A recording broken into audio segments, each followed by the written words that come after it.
on the Trans-Pacific Partnership, TPP, and how we're going to stop it cold. So we have this amazing kick-ass panel. We're going to learn everything we need to do to talk about the TPP with power and impact, to stop the TPP. It's a totally winnable campaign. And I'm going to start out just by framing a few points so that our speakers can just dive right in with what we all need to be doing. So this is a fight that's going to unfold most intensely between now and election time.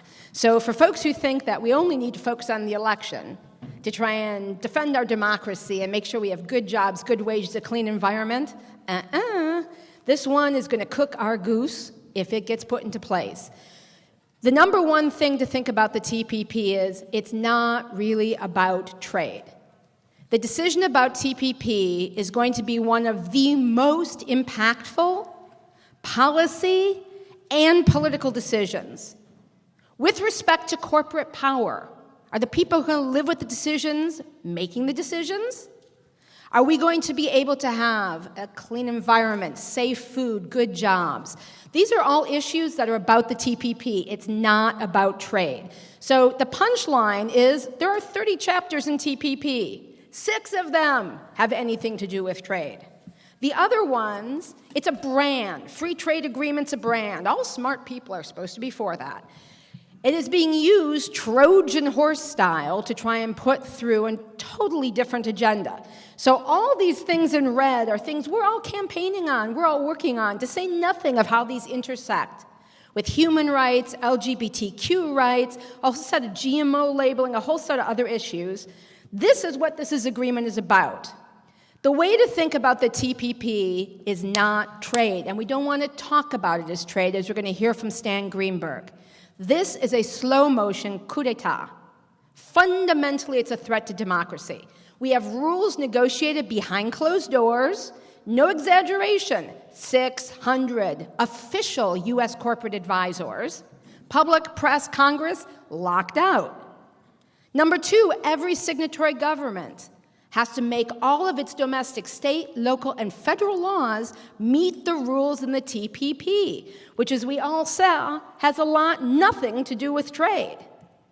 So if you look at what the project is, it locks in corporate rights, and indefinitely. It's not like legislation. It doesn't expire and need to be renewed. And you can't change a comma unless every single country agrees. You could have a damn democratic revolution in your country, a whole new government system. You want to change policies?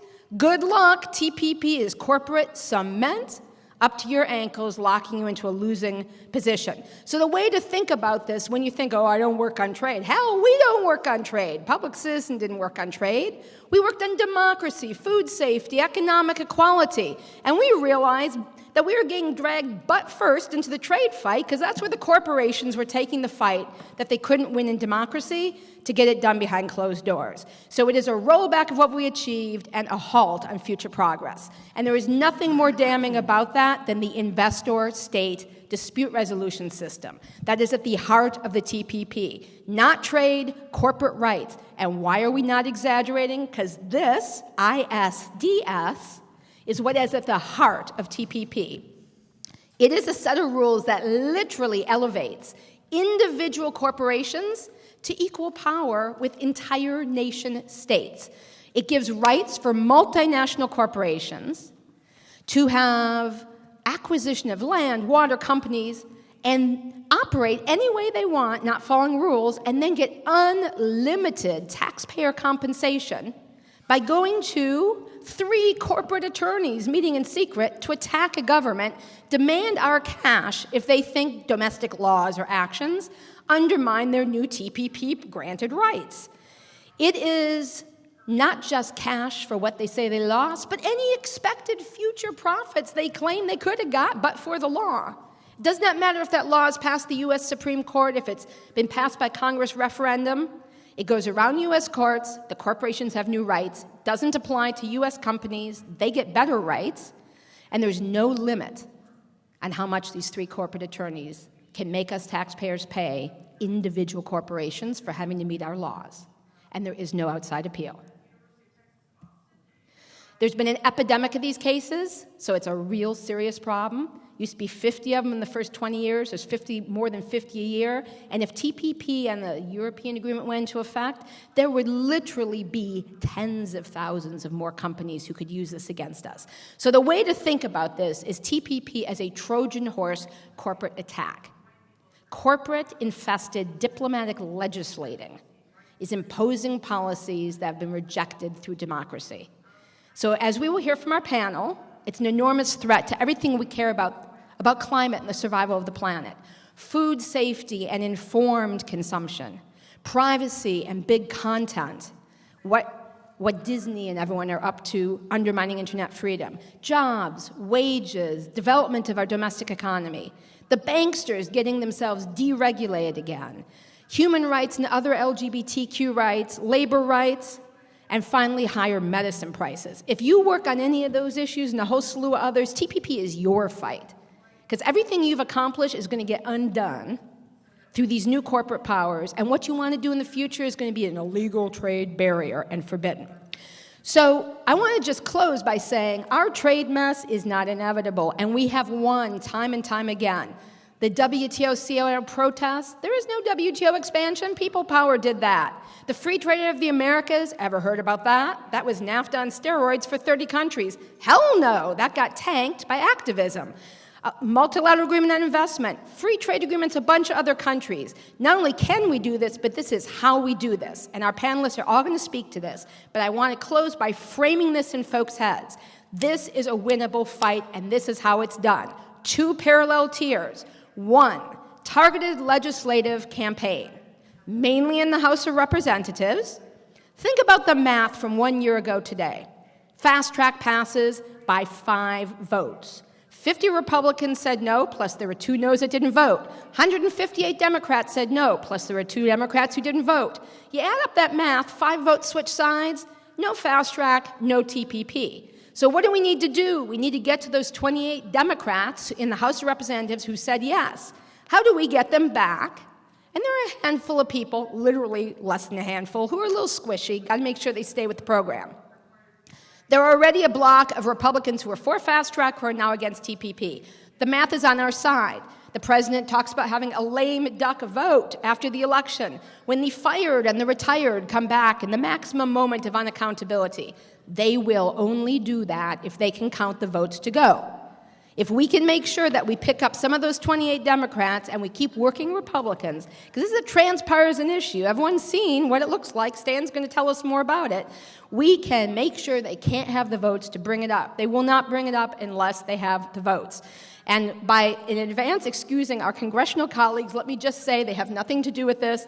Leader Pelosi needs to hear from all of us, her fans. She's been a great champion on a whole set of issues around jobs, the environment. She needs to lead to help make sure this goes down.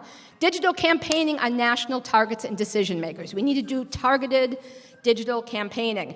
And if you want to check where your local member of Congress is, what you can do, how to get in touch with the local campaigns that are in all U.S. states, but for Alaska. Rosa Spinola is your lady. rspinola@citizen.org. That is the place to email. You will get connected. You will know what to do. Second piece of business, widecast public education campaign. When people learn about TPP as a corporate power grab, they move to opposition. But not enough people know. That is our job. So there's a great list of digital campaigners on TPP. You can get on that list. You will have memes sent to you. And in fact, folks, just to practice, to flex our muscles, as we're sitting here right there at that bit.ly, our 9 original memes just ready for you to tweet out right now as you're sitting here that are all campaign memes made fresh by the excellent meme team against TPP. Get on this list by emailing eottenfeld@citizen.org. You will get on the list. You will get your daily meme team fresh memes to share. Rock Against the TPP, national tour, music, art. It's being headed by Evangeline Lilly and by Tom Morello. Launches next Saturday in Denver. It is going cross-country. Make sure you get on the website, see when it's coming to a city near you. Activist website on the Facebook, Expose the TPP. Latest updates, action alerts, campaign developments. If you're not there, you need to be there so you know what's going on. And to get local teach-ins, to get on the Big Tent monthly strategy activist calls, email Arthur at Citizens Trade Campaign has active local coalitions nationwide with staff on the ground. With these contacts, you can dive in on both pieces, the legislative campaign, the educate people. And now, as our first speaker, we're going to have Stan Greenberg, who's going to be very clear about why we need to expose the TPP. The TPP is like Dracula. It does not stand up to the sunshine. So our piece of work here is to make sure we drag it out so that we kill the TPP. Stan Greenberg is the chairman and the CEO of Greenberg, Quinlan, and Rosner. He is a very, very famous pollster. We all know him. He founded Democracy Corps with Carville. New York Times bestseller, and this is the part I love the best, the Robert De Niro of pollsters. Also was President Clinton's pollster and Nelson Mandela's pollster, and we're very lucky to have him here. And he has some brand new polling info to help us kick ass killing the TPP. Stan. You can do it from there because your slides are queued up here. Great. Just right there. Okay, great. Okay, thank you for being here. Thank you for Public Citizen supporting the extensive research we have done to get at the heart of public thinking on TPP, trade, and the kind of powerful message that can mobilize, motivate voters, and lead officials to feel that they will be held accountable unless they get to a new position on TPP. But I want to begin with getting us to be frank about where we are when we start with trade. We should not assume that and we've spent a lot of time listening to voters, and I'm listening to Lori, and she's learned a lot from listening to real voters, who actually begin this process pretty divided, pretty uncertain, without strong feelings on trade. They have very strong feelings about the role of corporations and their influence over government and how they are using their money to buy government, to make government work for them. That's very strong, top of mind. But when you get to trade, a lot of uncertainty about what it's about. We have a lot of people not sure whether NAFTA, good thing, bad thing, or trade, good thing, bad thing, because trade involves lots of different issues. It's not, we think economic, because we know the issue. But for the average voter, this has to do with may have to do with multilateralism, may have to do with relations one has externally. So Asian voters are more supportive of trade, Hispanic voters are more supportive of trade than others. Just lots of other issues. But you clear the deck once you situate this issue in what they think is happening in America within the economy, which starts with corporations and the fact that they don't invest in their own country, they're promoting outsourcing, and they're using their money and influence to buy politicians who are making government work for them, not for average people. And so that's the starting point. So let me begin with the question we just asked on TPP. Here we talked about, this is a thermometer score in which it's a standard University of Michigan measure. That's 0 to 100, 50 is a midpoint, anything above 50 is warm, anything below it is cool. What matters here is the lack of intensity and the huge number of people who give a neutral response or a don't know response. That's on TPP, and that's on NAFTA. We're talking about 40 to 50% of the country that when we just throw out the term are giving us a neutral or don't know on the issue. So let's not start with I promise you'll see in this data that they get angry. I watch them in focus groups get angry. They're ready to attack the moderator when it can't be true that it does this, particularly when you get to ISDS, which is one of the things that surprised us. But we saw them sit with their uncertainty in focus groups, and now this is a quantitative measure of it. So the starting point is recognize, don't think they're angry out there when they hear the words TPP or NAFTA. They are mostly not sure what to make of it. Okay. What they are sure of is how much they dislike CEOs of big businesses, which is very neutral wording. If you see the wording here of this thermometer, that you get to like an overall net minus 11 on CEOs of companies, because they think corporations are driving politics right now, and there's a reason why Trump and Sanders, in their primaries, led their attack with what politicians and companies were doing and not investing in their own country. So we built on this in our research. We started with not trade. We started with the fact that where people started talking about the economy was that people's incomes are stagnant, corporations have huge returns, CEOs make huge amounts of money. They don't invest in their own country, their own companies. They outsource jobs. They get huge pay and compensation. They use their money to buy politicians who then write the rules in ways that that favor those companies. So when we began trying to get our strong message on trade, what we discovered is we actually needed to situate it not in trade. We're not trying to win the trade debate. What we need to situate it is how people understand the way the economy works and the way politics works. And we tested two different versions of our message. Both are anti-corporate. They begin with the secret negotiation where corporate advisors advise the process secretly. But then we go right into ISDS, the investment state security piece, in which foreign companies gained new rights to sue in ways that overturn U.S. laws. And then we move into the rest of the description of the trade agreement.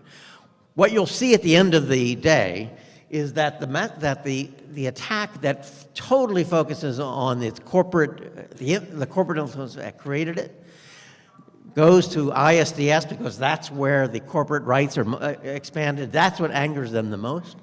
And what angers them the most, that a bunch of corporate lawyers can make these kinds of things overturning where U.S. law could go. And at the end of the day, you'll see is that they are ready to hold officials accountable because of their support for this kind of agreement.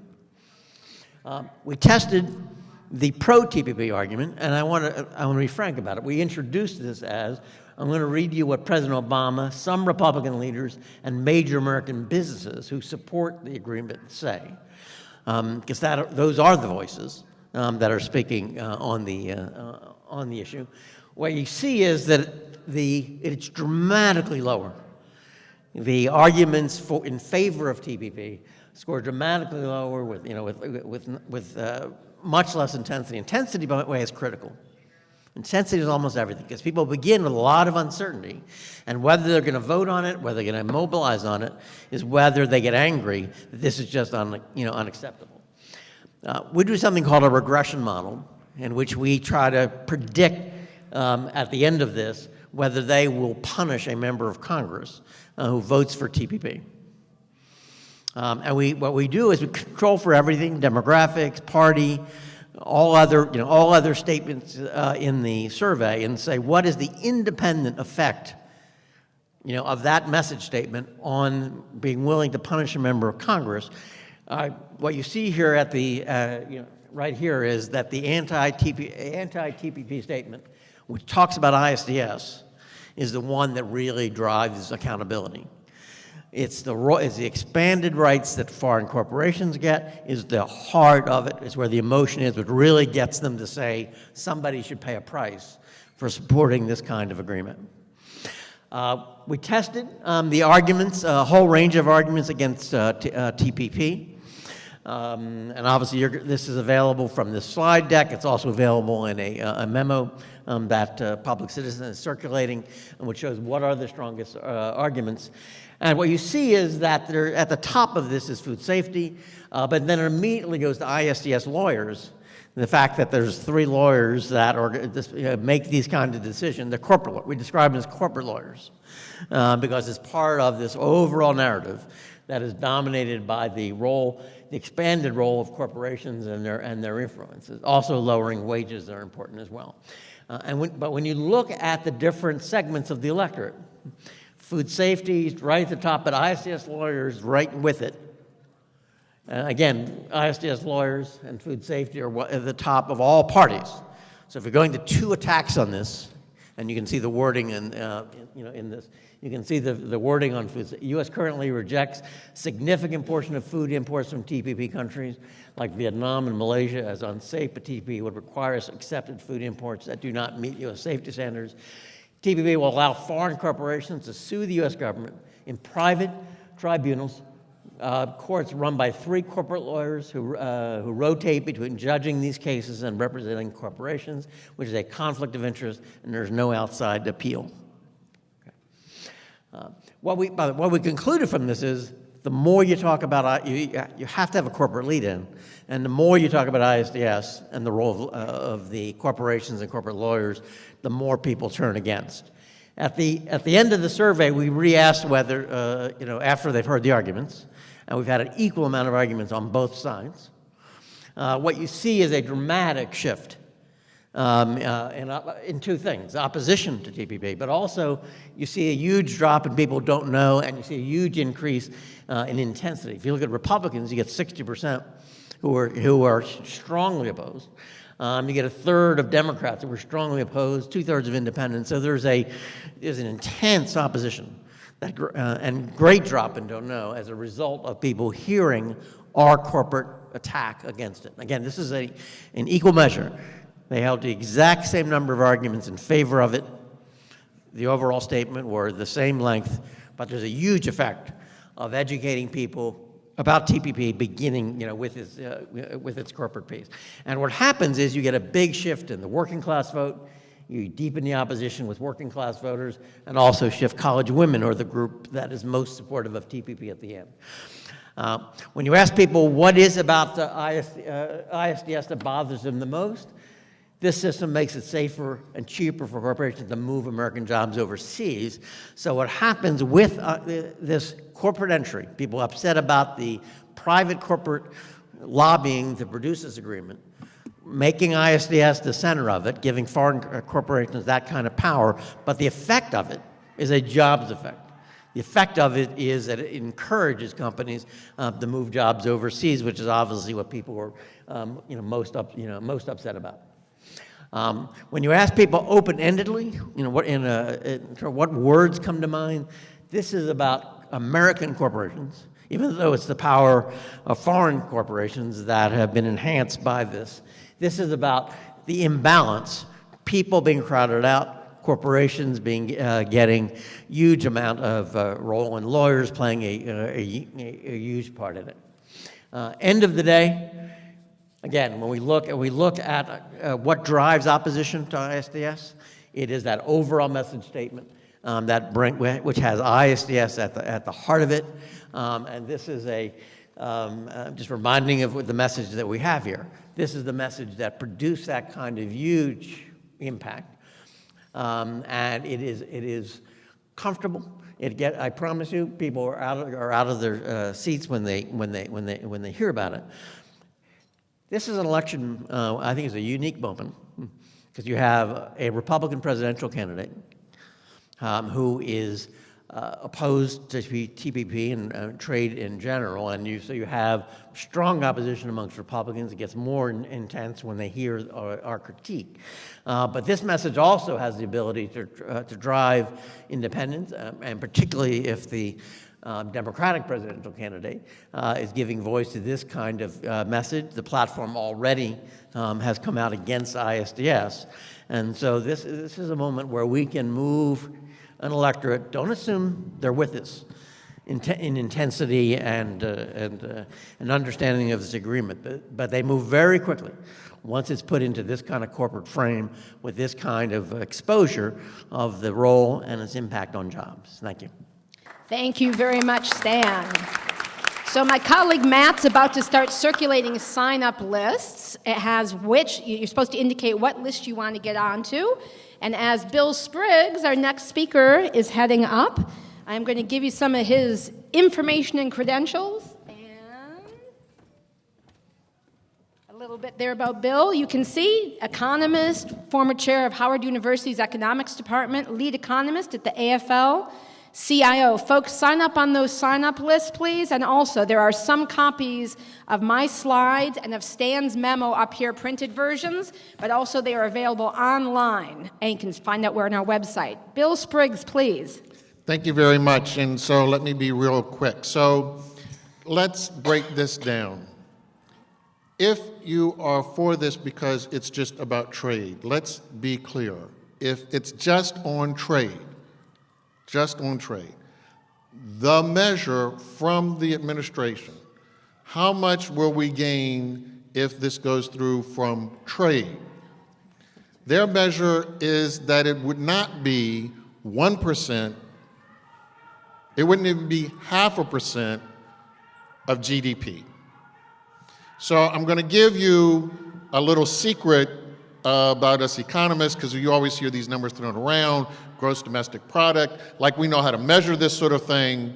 So there are two ways you get gross domestic product. You look at all the sales in the economy, you look at all the purchases, and then we got to line them back up. That's how we get the GDP number. But obviously, since these are coming from different sources to try and measure everything we produced in the country, there is discrepancy. It's called statistical discrepancy.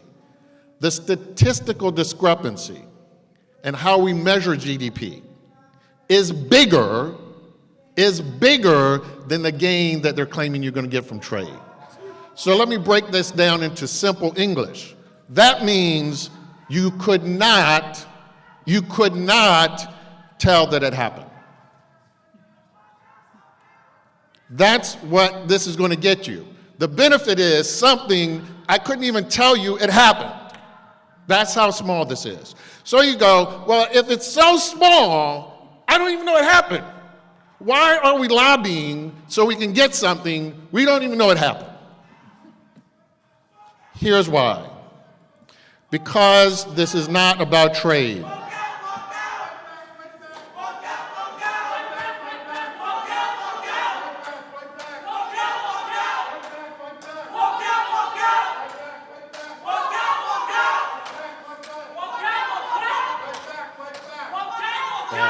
What is this about?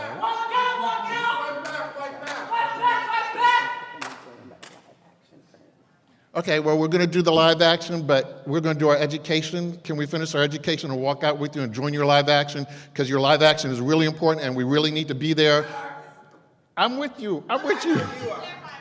I know. Okay. It's not our live action, it's the city of St. Louis, Hands Up United, it's our people. So that's the live action that we're on our way to, and we're inviting everyone to be in solidarity with that community by joining us and showing your love to this community truly. So that's what the ask is. Okay, so I'm allowed to be on CP time. So if you will let me be there on CP time. Bring okay. your folks. Okay.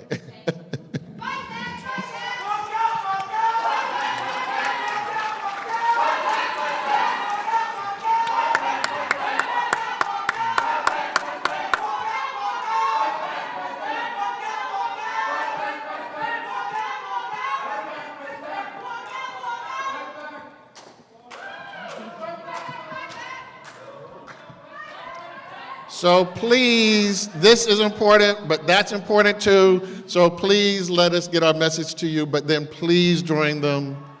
It's okay if you show up late. The world isn't going to go away. The protest isn't going to go away, and we can still support both things. We can do two things at one time.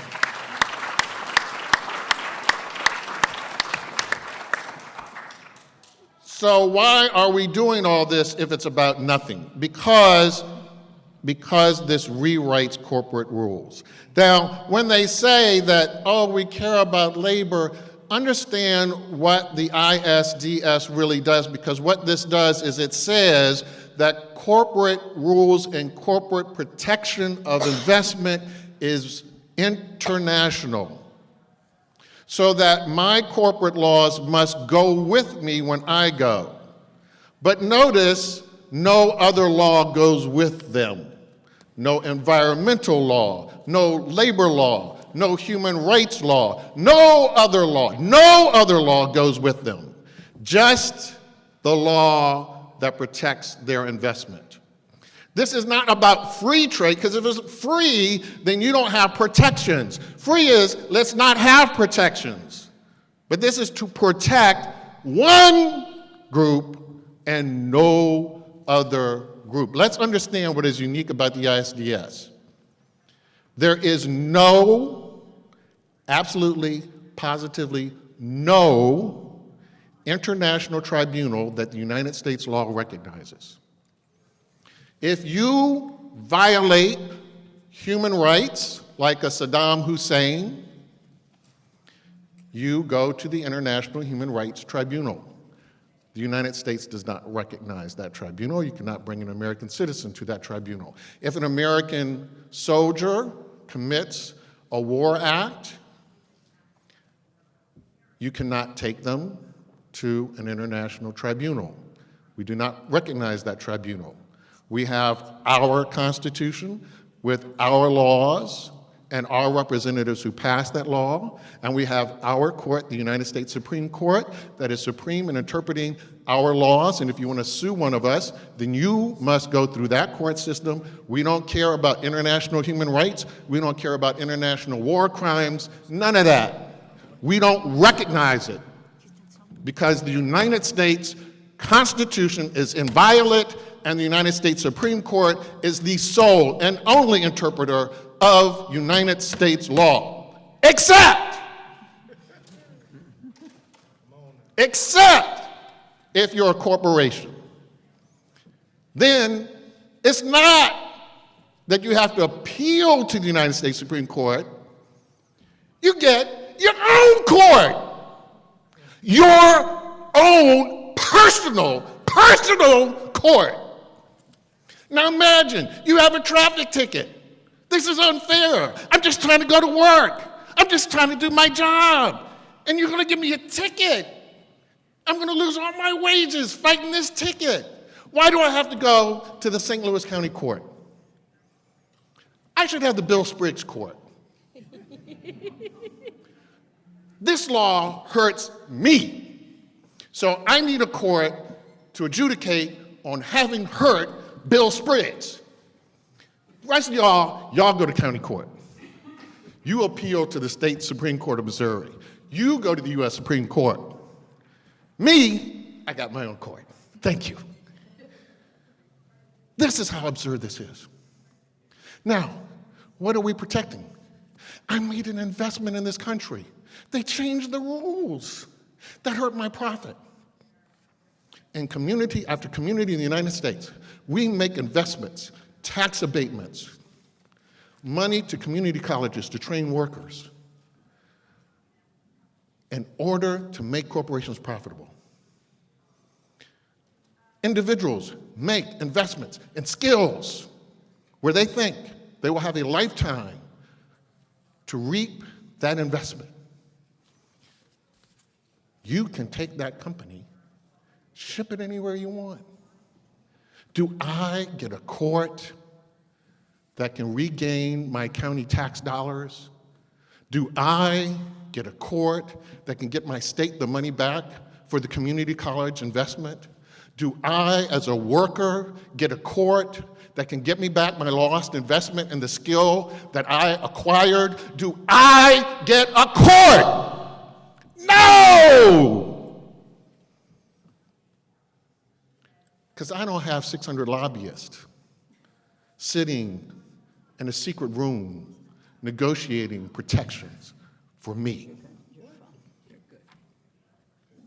I don't have lobbyists to pay Congress to pass guarantees to protect me. I don't have that. This can't be. This is the biggest crony capitalist type of document that could exist.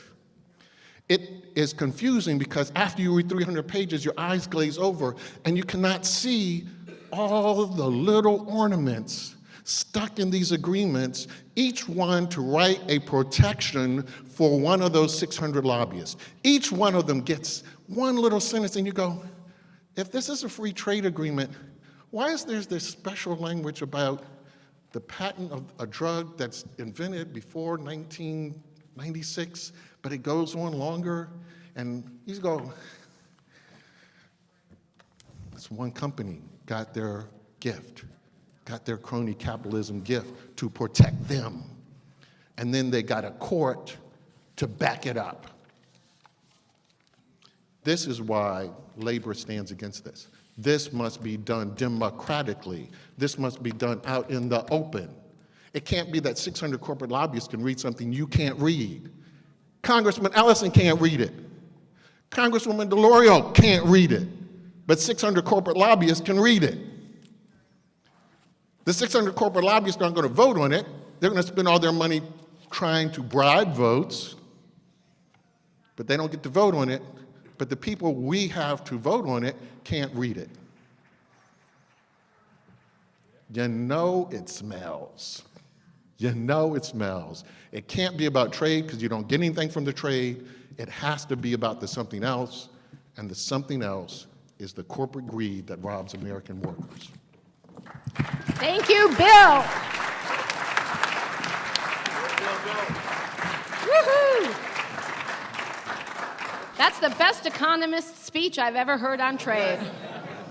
Ilana Solomon is our next speaker. She directs the Responsible Trade Program at the Sierra Club. She's a great organizer, and you've got your slides up. There you go.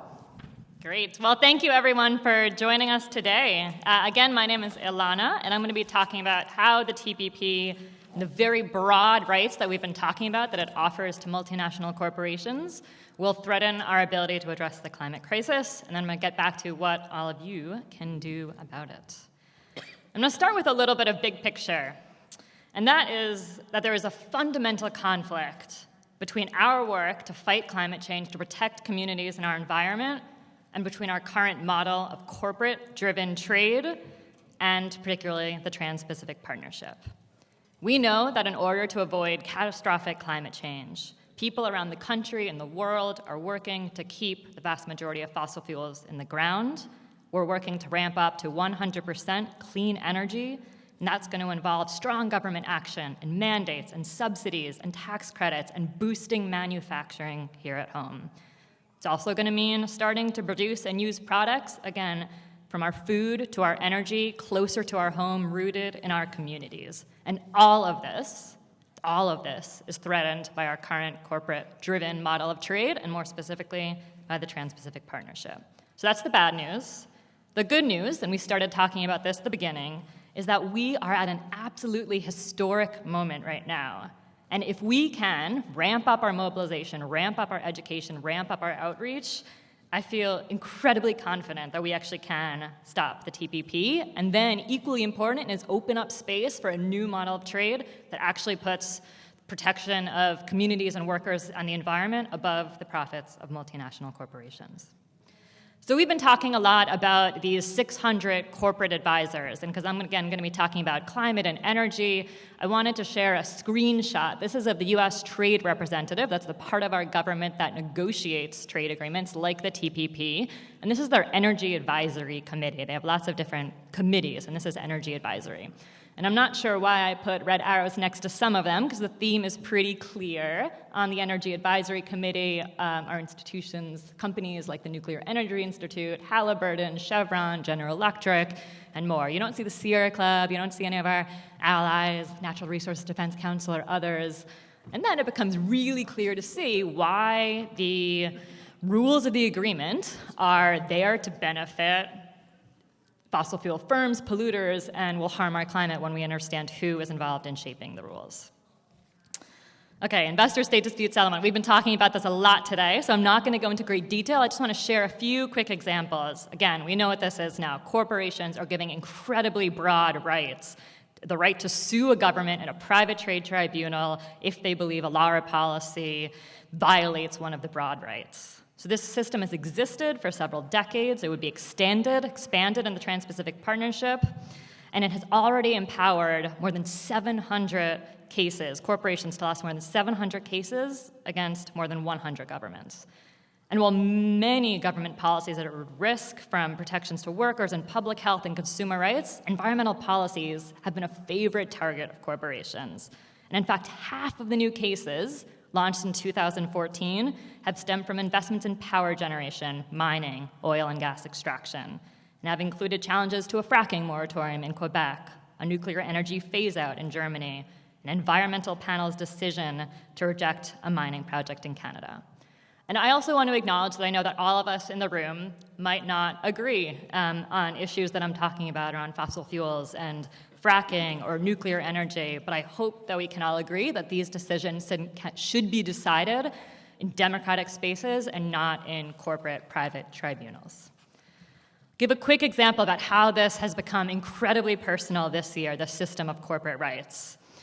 And that is because after years of fighting of indigenous leaders, farmers, ranchers, civil society organizations, and many others working to defeat the Keystone XL pipeline, in November 2015, the Obama administration did reject KXL.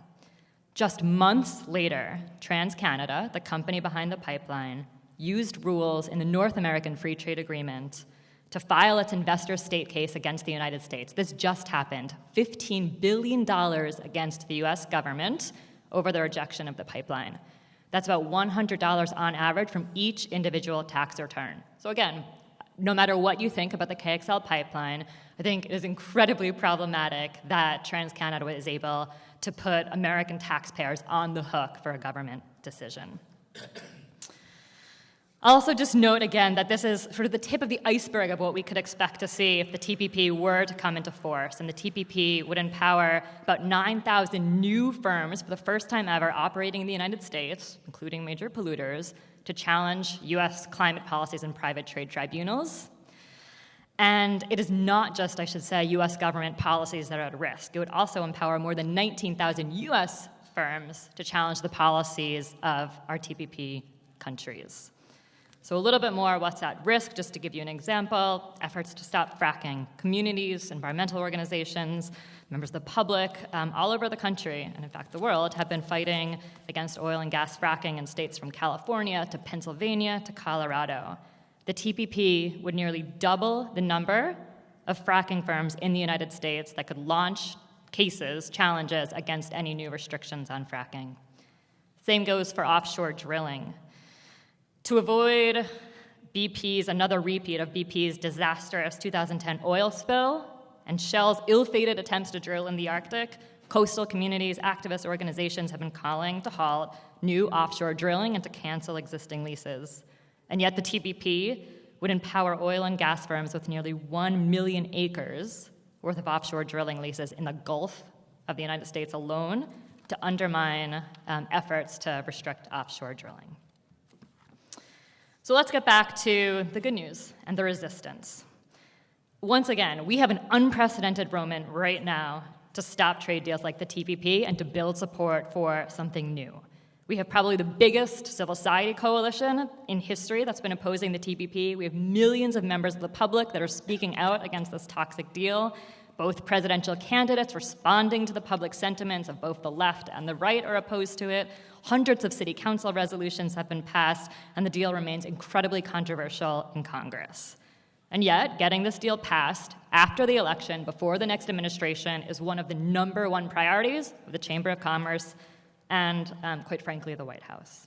So the key to our fight is not having a vote this year, and this is the critical moment to weigh in. It's not after the election. I want to emphasize that. As Lori said, this fight is mainly in the House, and one of the good news for having this panel right now is that members of Congress just left Washington, D.C., although some of them are here with us, but many are back in their home districts, and they're going to be in their home districts for about the next 7 weeks. So this is an incredible opportunity to let your member of Congress know how you and community members feel about this agreement, to find out where your member of Congress stands on the TPP. Lori presented the name of one of her staff members. I have my contact information up here, and that's one of the first steps.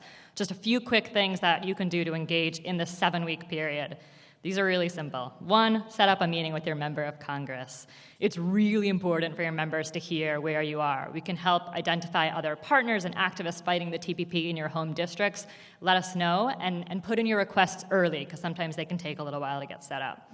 Town halls. Members of Congress often hold what's called town halls when they're back in district for congressional recesses. So groups with large numbers of constituents.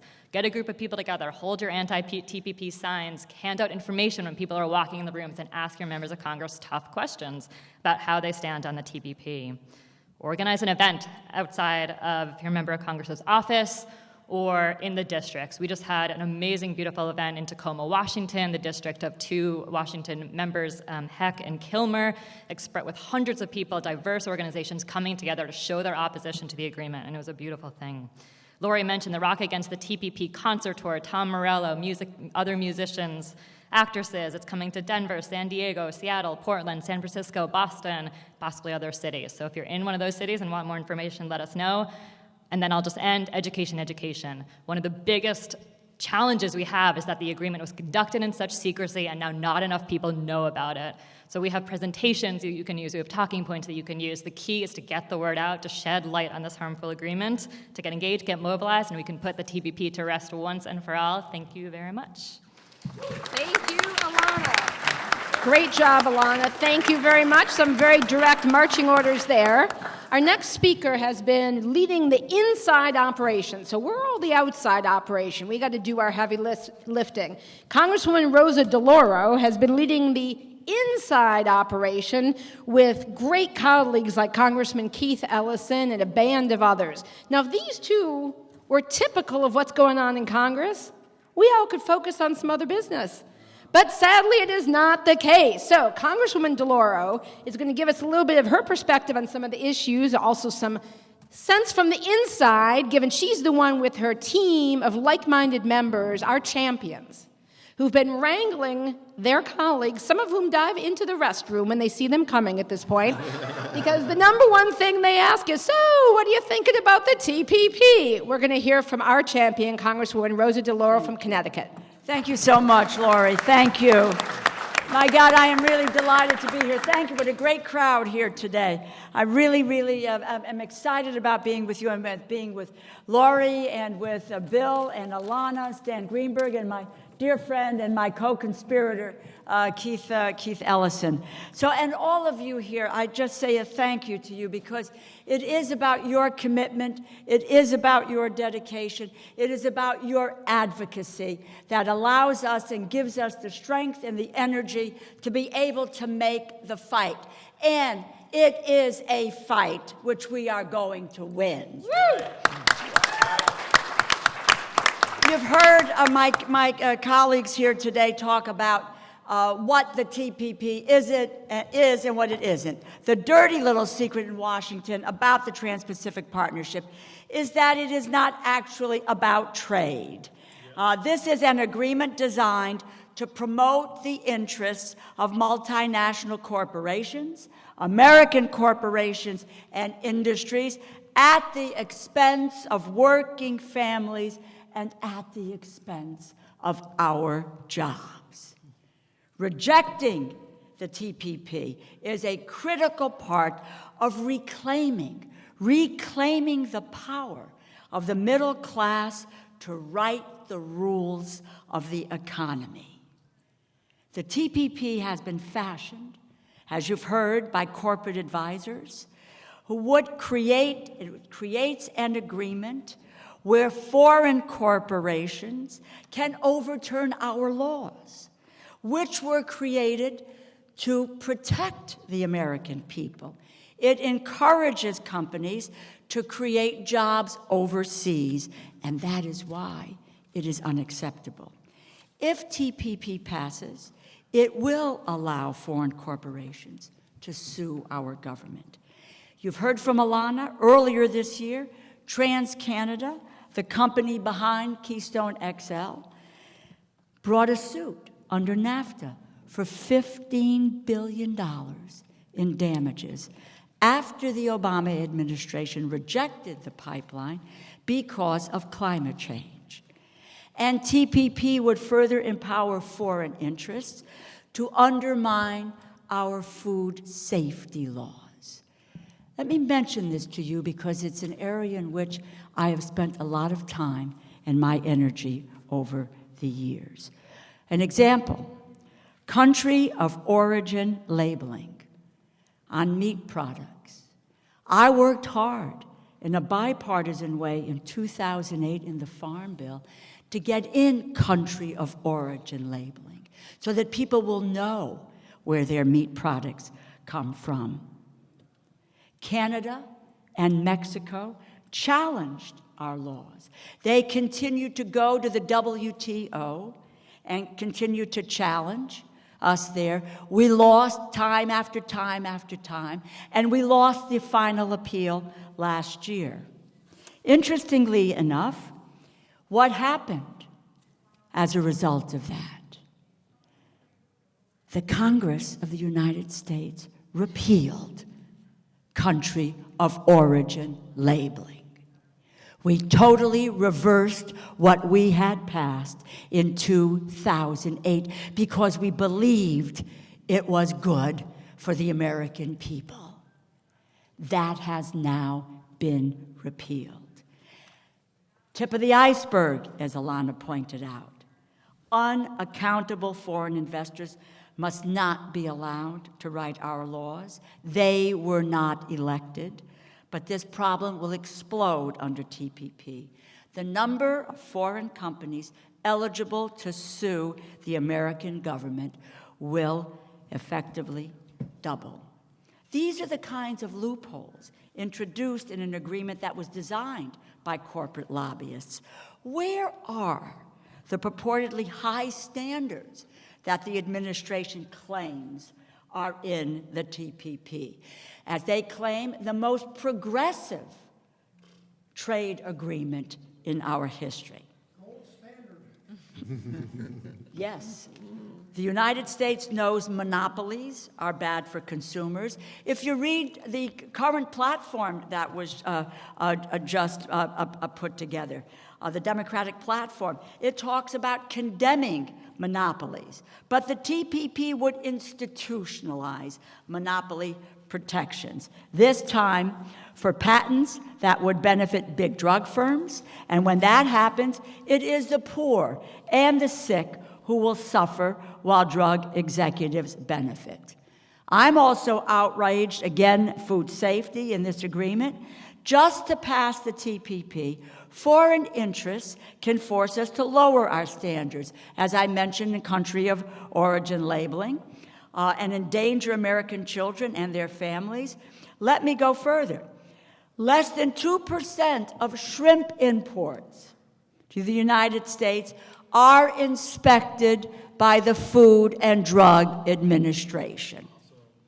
The overwhelming majority of these shrimp shipments are from South and Southeast Asia. We know that many of these shipments contain feces, banned antibiotics, illegal drugs, and pesticides. The fish, the shrimp in Thailand and in Vietnam and in Malaysia are farmed.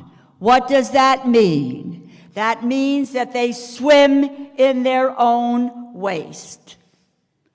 TPP nations, Vietnam and Malaysia, are among the biggest shrimp exporters, and the agreement will empower Vietnam with new powers to challenge our border inspection decisions. This will have a chilling effect on aggressive food safety enforcement by our customs officials.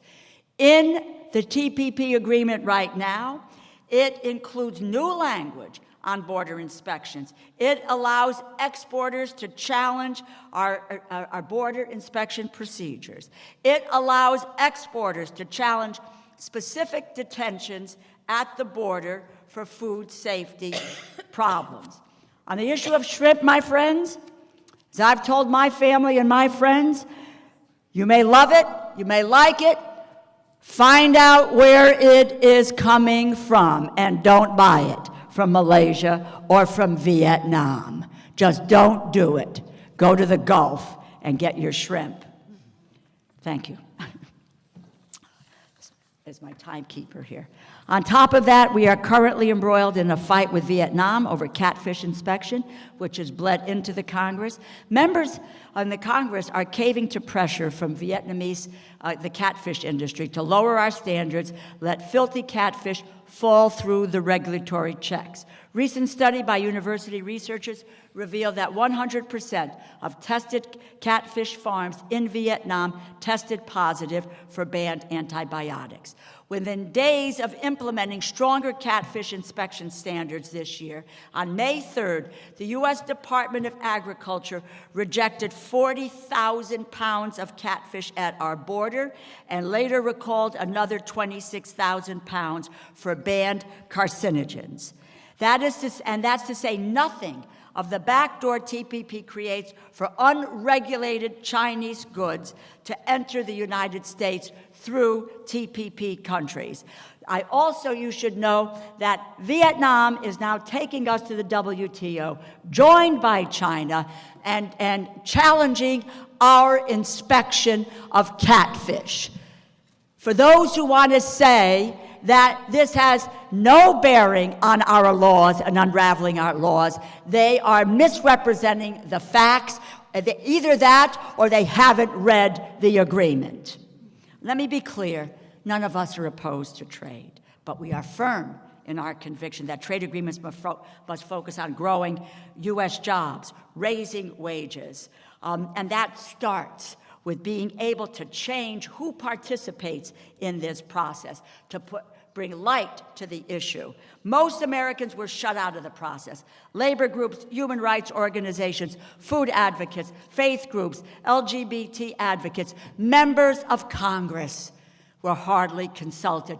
We were told that we had to go into a classified room to be able to read the document, could not take staff with us unless they had a security clearance to read it, and we could not take notes at the outset. They finally relented on that and doing that. It is unbelievable the way in which they allowed commentary, except for 600 corporate advisors who wrote the rules in this backroom deal. When I look at the TPP, I see an agreement that was written by corporations for corporations, not a document that's designed to help working people. If the agreement is signed into law, working people will pay the price. This comes down to our progressive values, which is why we are determined to defeat this agreement. It is a big moment. The administration believed that this was slam dunk, that it was going to happen, and it was going to happen before the end of last year. The coalition that came together, that is still intact, which has been fighting this issue, has staved it off, and we are going to win this fight. We are not going to allow a vote to come up in a lame duck session of the Congress. And sneaking this bill in through lame duck is not an appropriate avenue for an agreement that profoundly affects the lives of millions of working families across this country. President Obama should not attempt to force a vote on the Trans-Pacific Partnership Agreement in the Congress before or after the election. Hillary Clinton was clear on Tuesday. She's against TPP and a lame duck vote. You know, I never thought I would say that I agree with Donald Trump on anything. But he is right. The TPP is a raw deal for the American people, too dangerous to stand by and let pass. Mitch McConnell is rightly skeptical about it. Harry Reid and Chuck Schumer are opposed, and it will not get a lame duck vote.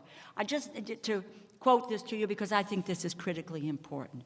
Nobel Prize-winning economist Joseph Stiglitz wrote, and let me quote it to you, "We should hope for the TPP's defeat and the beginning of a new era of trade agreements that do not reward the powerful and punish the weak," end quote. Fair trade should make it easier for working families to put food on the table, gas in the car, put money in a college fund. It should not destroy American jobs and wages. Our message is very clear.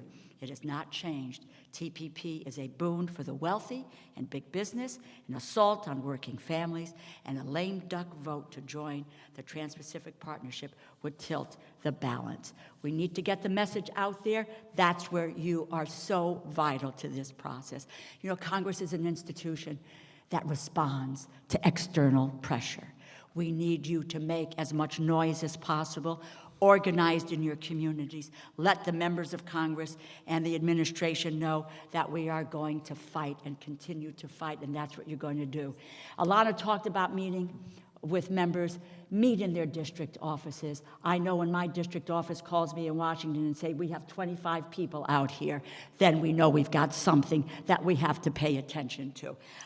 Only 28 Democrats in the Congress voted for fast track, and it was because of the chicanery that existed at the end of that process. Only 5. And what we need to do, what you need to do, is to tell the Congress that is unacceptable. What you do need to tell them is that we need jobs, we need food safety, we need to protect our environment, we need to put our people first and not corporate advisors in this effort. And I'll conclude by just saying to you that we have for 2 years been working on this agreement.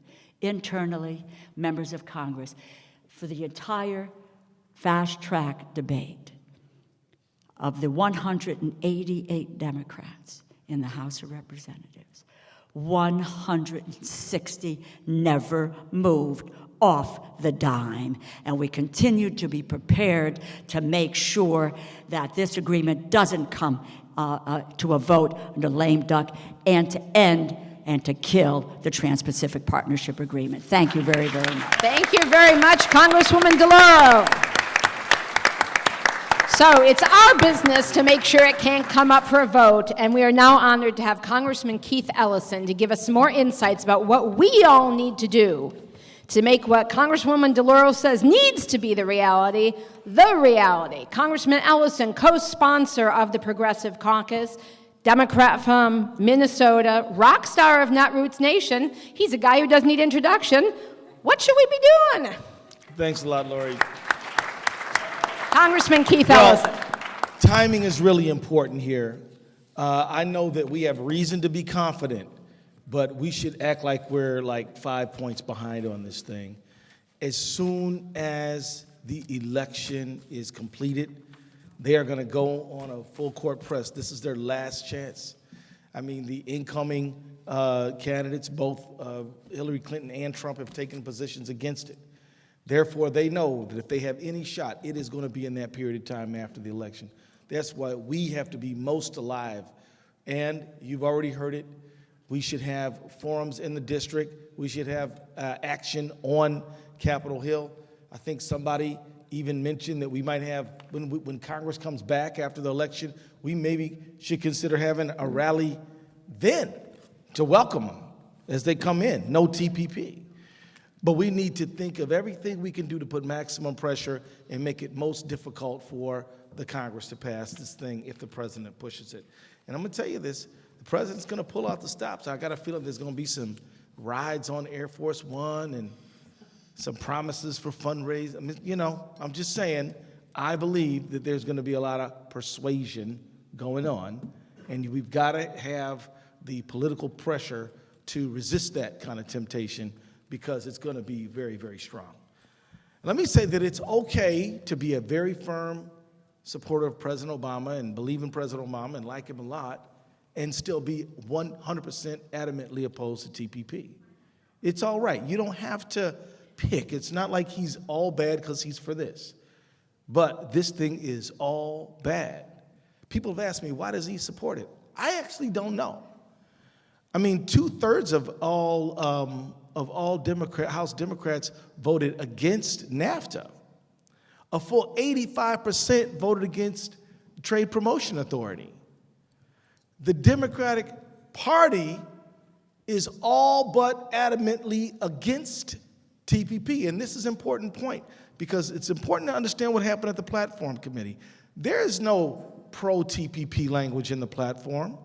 There is anti-TPP language in the platform, but there is not an absolute opposition to TPP, but what is in the platform is language which clearly says that the Democratic Party, many people in it, are not in favor of TPP. And then it even went further in Orlando at the drafting committee, which said we are 100% against ISDS and set standards which the TPP clearly does not meet.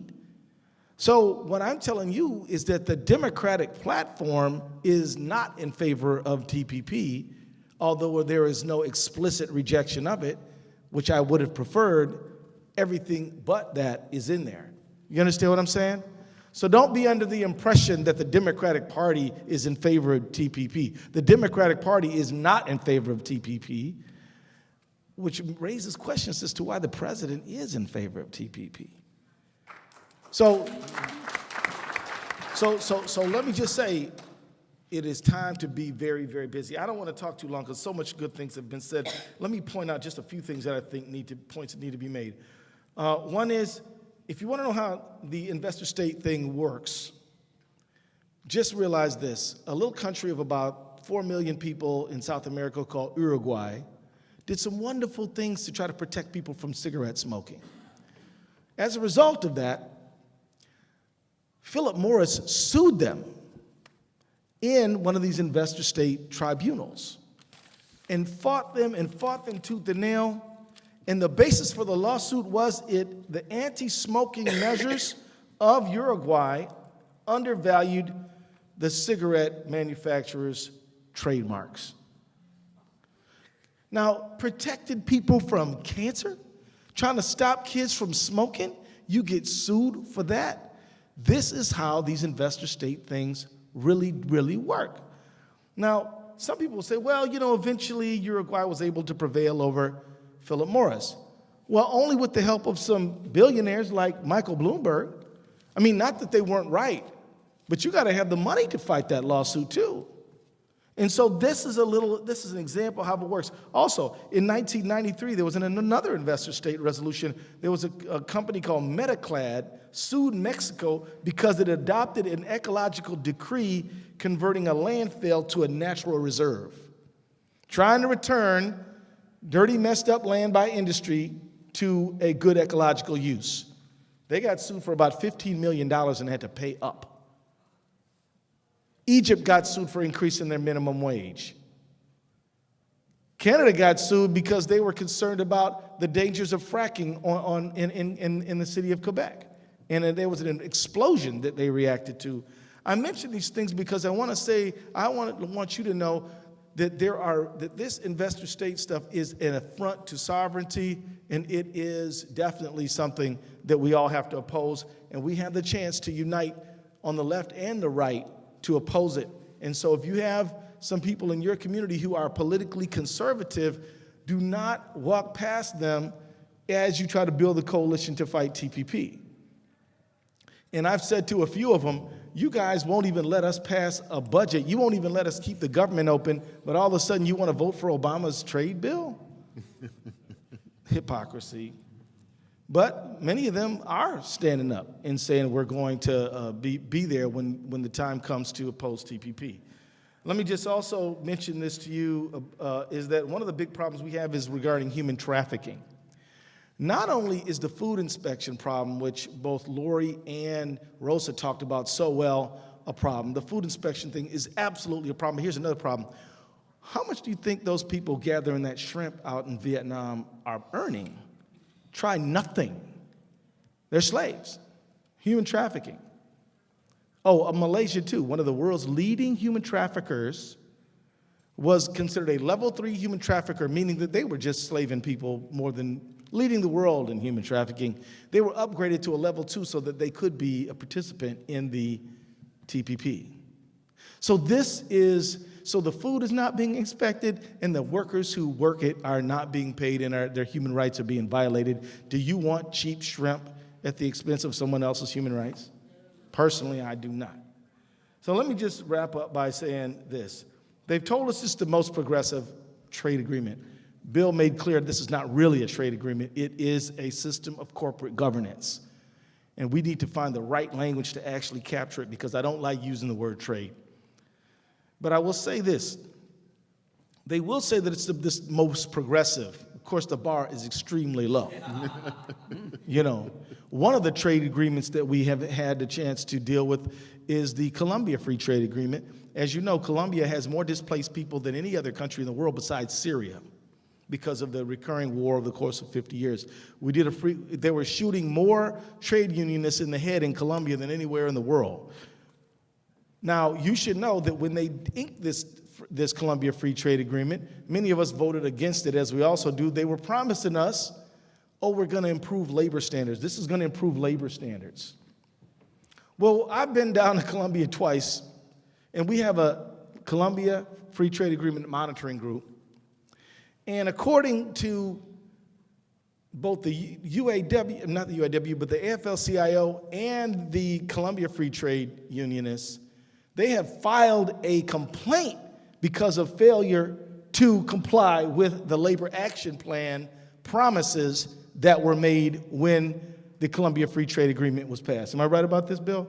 Absolutely. They say 6 years ago. They say this wonderful Labor Action Plan, which is going to make which is going to protect the rights of workers in Colombia and not land them in getting killed, was going to protect everyone. Everyone agrees that it has basically failed, and that Colombia has appointed a labor minister and done a few other cosmetic things, but the real protection of workers has not happened.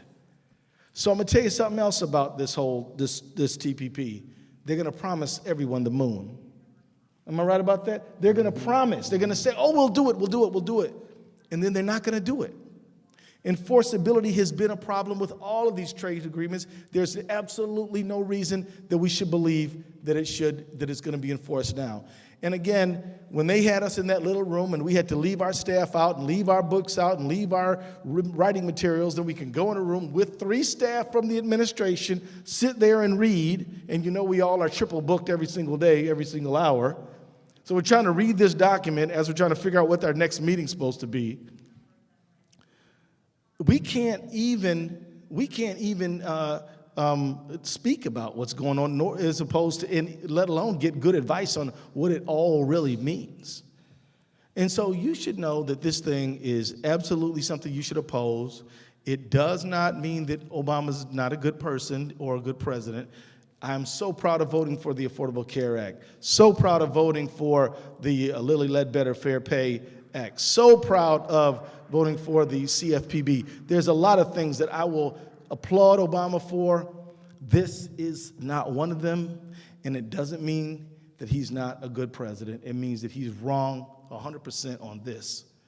And so we have to defeat it. We have no other choice. So let's go do it. Keith, I'm going to have you sit right here. We have just a few minutes for some Q&A. I want to have Keith there so he's near the mic. Okay, and I'm going to have to repeat the questions when they come up. So, everyone get signed up. You're on the list that you get involved, get the listservs attached to you that you need. We got 3 things we got to do. That's the take home, right? It's now. It has to be before the election. Get out the word. So you all have networks of people. You all have great social media platforms. Getting out the word. You've heard plenty of reasons why. Number 2, August recess. Members of Congress are home. Go to the blue pages. Look up your member of Congress's local in the phone book. Look up the local office. Find out, or go on the website. When are their town hall meetings? When's a member going to a parade? You can't get a meeting, which, by the way, you can literally just call up. Get a meeting and bring some friends. It does not have to be for some official organization, you're a constituent. Or just show up at a parade or event. The trick there is shake the member's hand. Hi, I'm a constituent. Do not let go until you get the commitment they're against TPP. Do not let go. Walk right down the parade holding on until you get that commitment. And then finally, before the election is the time. They will not start this vote in the lame duck if they do not have the vote. So folks, we have all busted our asses to get to here. This is the point where we box and bury the TPP and move on to something better. But we have got to do the work before the election. Questions? Yes, ma'am.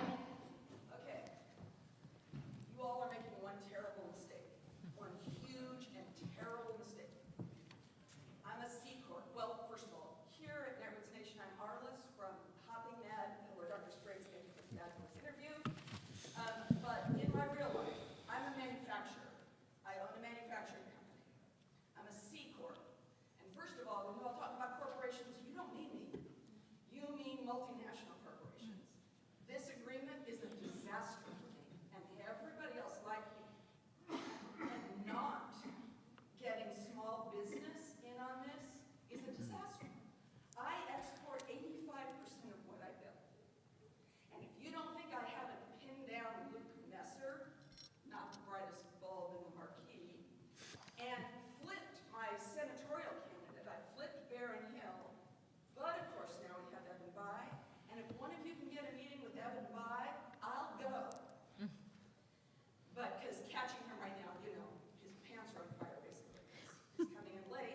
But the point is, my question is, what are you going to do, what can we do to get small business together? Because that's a big voice in this that is completely not being heard. Thank you very much. Small business Can not I say being heard. quickly, that small business has been an important part of the coalition. We've had them at our meetings on the Hill. They've been a part of the dialogue, and I'm sorry that they're not here today, but rest assured, Sustainable Business Council and many others have been very much key partners in all of this. So let me just add to something what Keith said. The small business, you've got associations. You need to be out there as well. You need to have your voices loud and clear, because we have seen so many documents and from folks who say that this document helps small business. The small business community has got to get on its feet and start to rail against what this agreement is all about. We're with you.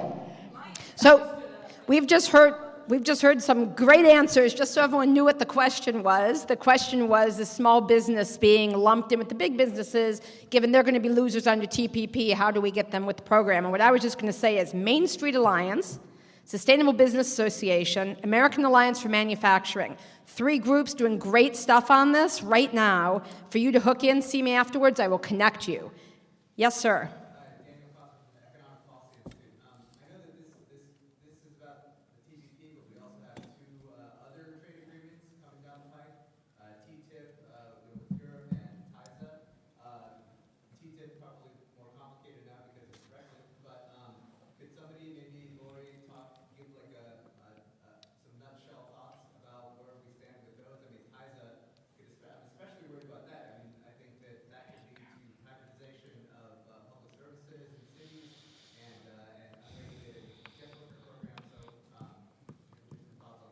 Okay, quick to repeat the question. The question from someone from the Economic Policy Institute is, we've got 2 other big agreements going around. TTIP, the Transatlantic Trade and Investment Partnership is what it's officially called.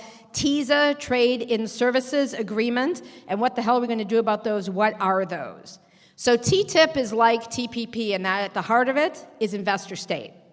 There's all kinds of other really bad stuff in there, but the investor state system's at the heart of it. And here's what's interesting.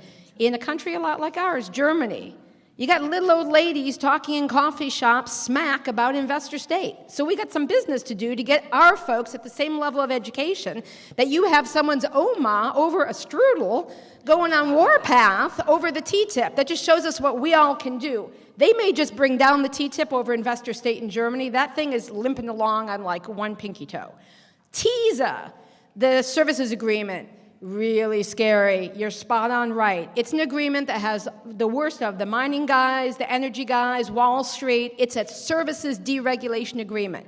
Got to keep our eye on the ball on that one. That one is moving. Brazil just joined it. There is what to be done. Look at Sierra Club's website, AFL-CIO's website, our website to get some ideas of what's going on and what you can do. It's a big campaign being led against it by Public Services International, PSI.org. We'll give you some campaign ideas. Lori, can I say that the Progressive Caucus has held a couple of forums on TTIP. We used to say that TPP was the worst trade agreement you never heard of. Now we kind of say that more about TTIP because you're right, the profile is too low and we got to spike it up. But I want you to know that we're organizing on the Hill against it, and we're glad you're aware of it. I was in Germany, and I met with a bunch of government officials there and some members of the Bundestag, and their number one and number 2 priorities with American relations was NSA and TTIP, and they were really determined to get it through, But they got allies.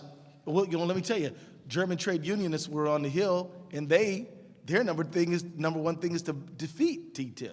So, well, but that's our problem, though, isn't it?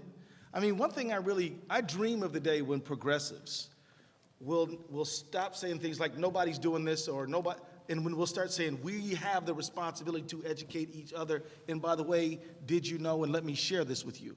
We have got to say that educating the public is our job, your job, my job. And that is how we're going to win. But just saying they know more than us, it doesn't move the ball, right? So we've got to think, can you do a forum? Can you do a Twitter feed? What can you do individually to move the ball on TTIP? That is how we've got to be thinking if we're in it to win it. Right, so I just want to reiterate some of these resources, folks, because the ammunition is being made. There are great memes. We're composite. We've got composite AFL stuff, Sierra stuff, the best stuff that Congressman DeLauro, Congressman Ellison's staff makes up, we put into a Dropbox. So if you get it on that listserv, on the online campaigning, you can have basically ready to go to push out to your networks the information to get out the word. If you look at how they did it in Germany, you look at, for instance, the league group Compact, which is an online activism group, a whole hell of a lot of it was basically getting from good materials out to their hub of people who got out to their friends, family, colleagues, etc. That is our piece of business, and we totally can Dracula strategy this one right into the ground, but we got to do the work between now and then to get the word out. Next question. Yes, ma'am. I was wondering what Representatives DeLauro and Ellison think about not having a lame duck session, blocking a lame duck session so the vote can't go through. What do the Congress people think about the prospect of being able to block a lame duck session so there is no opportunity for a vote? Well, there is a movement, and particularly on the other side of the aisle, to bypass a lame duck session. Interestingly enough, there are several pieces of legislation that really need to get acted on. I mean, I'll give you the gun violence legislation. It's not to say that they were going to do that, but we really need to continue to make that fight. And the other is the Zika. Zika virus. This is a public health emergency, which this Republican Congress has failed to act on, putting people at real risk. So there also are the appropriations bills to get done. I don't know how this will materialize when we go back, but we have I think we'll take a look at what the strategy is with regard to that, see what, if anything, we are able to get done.